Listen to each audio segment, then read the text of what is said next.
अस्सलाम वालेकुम, मैं मसूद हसन भट्ट। आप देख रहे हैं बीके न्यूज़।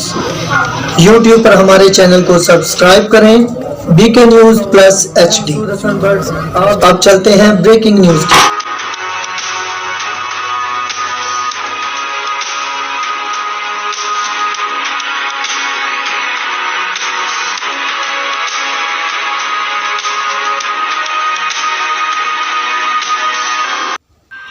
वफाकी वज़ीर दाखिला शेर रशीद अहमद का वीडियो बयान सामने आ गया, जिसमें उन्होंने बताया वज़ीर आज़म पाकिस्तान इमरान खान ने मरकज़ी सरकारी मुलाजमीन की तनख्वाहों में 25% इजाफ़ा कर दिया और सूबाई हुकूमतों को भी हदायत जारी की है और रावलपिंडी नाला लई के लिए भी फ़ंड जारी कर दिए हैं और पिम्स के डॉक्टरों का मसला भी हल हो गया और ट्रिकल अप बैग से भी मामलात खुश असलूबी से तय पा गए हैं।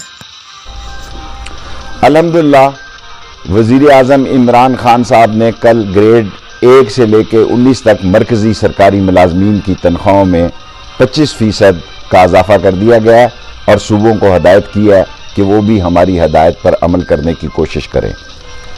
इसके अलावा पिम्स के डॉक्टरों के साथ मामलात खुश असलूबी से तय पा चुके हैं और सबसे बड़ी बात TLP के साथ हमारा मामला जो है खुश असलूबी के साथ तय पा गया है और ये हुकूमत जो है वो नामूस रसालत के लिए कुछ भी करने के लिए तैयार है।